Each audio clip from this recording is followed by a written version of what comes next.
Hello everyone, this is Secret Lair here, and this will be another unit added to my unit guide series, where I go over each unit of the game, give my thoughts on their skills and how they can be used in the game. Today we're going over Greyworm. Straight out of the book, this guy can take a beating and dish it out too.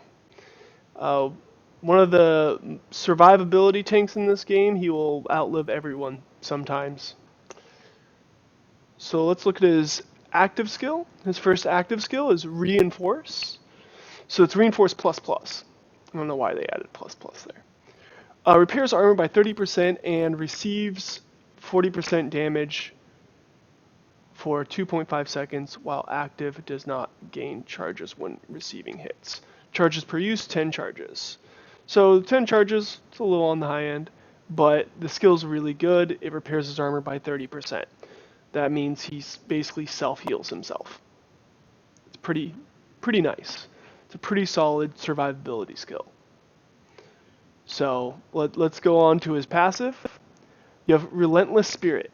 Deals 4% more damage for every 1% total HP and armor missing. So the harder he's gotten hit, the harder his damage will be. The more HP he's missing, the more damage he'll do. So that's honestly pretty decent. I mean, it can go up to, if he's missing a total of 50% armor and 50% HP, that's a total of what? It's 200%, yeah, 200%. So that's 200% damage overall, which is great.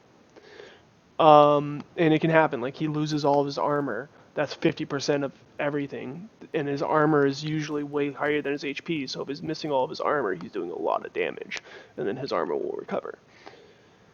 Now, he's got Melee Mastery 6, Melee Armor, Melee Armor 8, and Melee HP 5. So obviously his armor is pretty high compared to his HP, which is needed, seeing he's most of his damage is like most of his whole gear is based on armor.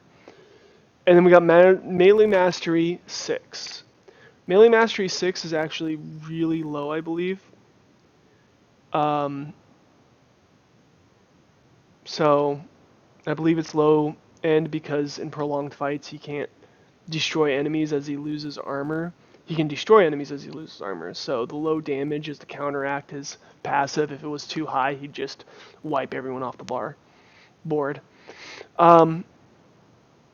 Overall, in the game, we are seeing trends of this older characters being phased out, but Greyworm has still found his uses, and I don't think the developers need to touch him currently. I mean, in the future, if a buff is needed for him, I recommend giving him either a new passive, like the new heroes that have 2 passives, or upgrade his already existing passive. Beyond that, he's a very solid unit that is likely to be useful in the future, even if he gets phased out.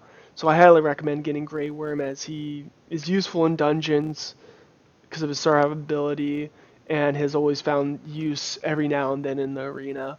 So always an oldie but a goodie to get Greyworm. Highly recommend him. Hope you liked this video. Please like and subscribe.